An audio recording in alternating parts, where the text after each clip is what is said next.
நான் கேட்கிறேன், நிர்மலா சீதாராமன் அவர்களே, உங்க ஆத்தா வீட்டு காசெல்லாம் சொல்றீங்களே, நான் திருப்பி கேட்டேன், உங்க தோப்புனார் வீட்டு காசை நான் கேட்டோம்னு கேட்டால் நல்லா இருக்குமா?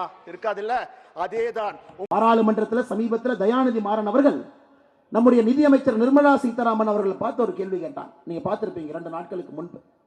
என்ன பேசினார்? ஐயா, நிர்மலா சீதாராமன் அவர்களை பார்த்து உங்க தோப்பனார் பணம் என்று சொன்னார். நீங்க கவனிச்சீங்களா? உங்க தோப்பனார் பணம் என்று சொன்னார்.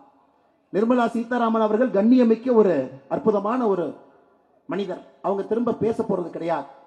ஆனால் நிர்மலா சீதாராமன் அவர்களை பாராளுமன்றத்தில் வச்சு உங்க தோப்பனார் பணமான இந்த தொகுதியினுடைய எம்பி தயாநிதி மாறன் கேட்டிருக்கும் பொழுது அவர்களுக்கு பாரதிய ஜனதா கட்சியின் சார்பாக நான் பதில் சொல்லவில்லை என்றால் ஒரு பெரும் தவறு செய்கின்றனர்.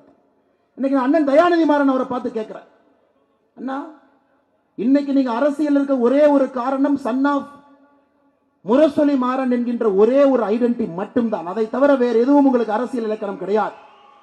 2011 அமைச்சரவையிலிருந்து நீங்க வெளியே வந்த பொழுது சொந்த காரணத்திற்காக வெளியே வரேன்னு சொன்னீங்க. ஆனா தமிழகத்தில் இருக்கக்கூடிய எல்லா மக்களுக்கும் தெரியும், நீங்கள் ஊழல் செய்து 2011 கேபினட்டிலிருந்து துரத்தப்பட்டீர்கள் என்பது இந்த தொகுதி மக்களுக்கும் தெரியும், தகில மக்களுக்கும் தெரியும்.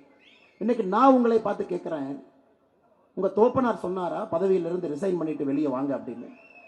நீங்கள் அமைச்சராக இருந்த பொழுது பிஎஸ்என்எல் டெலிபோன் லைன் கனெக்ஷனை உங்களுடைய சன் டிவியினுடைய வளர்ச்சிக்காக பயன்படுத்தினீங்க. உங்க தோப்பனார் சொன்னாரா பிஎஸ்என்எல் லைன் கனெக்ஷன் எடுத்து சன் டிவி கொடுங்க அப்படின்னு?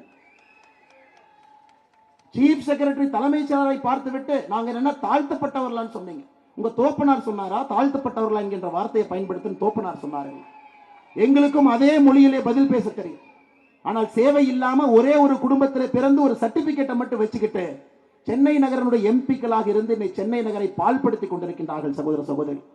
அதனால் உங்களிடம் ஒரே ஒரு வேண்டுகோள், இந்த கடுமையான உழைப்பு நம்முடைய தலைவர், இந்த யாத்திரையினுடைய சங்கல்பம், குறிப்பாக நம்முடைய சென்னை மாநகரில் 3 எம்பிக்களும் கூட நரேந்திர மோடி அவருடைய கனவை ஆதரிக்கக்கூடிய எம்பிக்கள் நமக்கு வர வேண்டும். அதன் மூலமாக புதிய ஒரு சென்னையை நாம் கட்டியமைக்க வேண்டிய கட்டாயம் நமக்கு இருக்கிறது சகோதர சகோதரிகளே. இந்த அற்புதமான 200வது தொகுதிக்கு வந்திருக்கக்கூடிய எல்லா நண்பர்களுக்கும் இந்த நேரத்தில் என்னுடைய நன்றி கலந்த வாழ்த்துக்களை வணக்கங்களை தெரிவித்து, தொடர்ந்து 34 தொகுதிகள் இருக்கிறது, சரித்திரத்தை நோக்கி சென்று கொண்டிருக்கின்றோம். 234வது தொகுதியிலே சரித்திரம் நிச்சயமாக தமிழகத்திலே நடக்கும். நாம் எதிர்பார்க்கக்கூடிய அரசியல் மாற்றம் நிச்சயமாக நடக்கும் என்கின்ற நம்பிக்கை நீங்கள் எல்லாம் அளித்திருக்கின்றீர்கள்.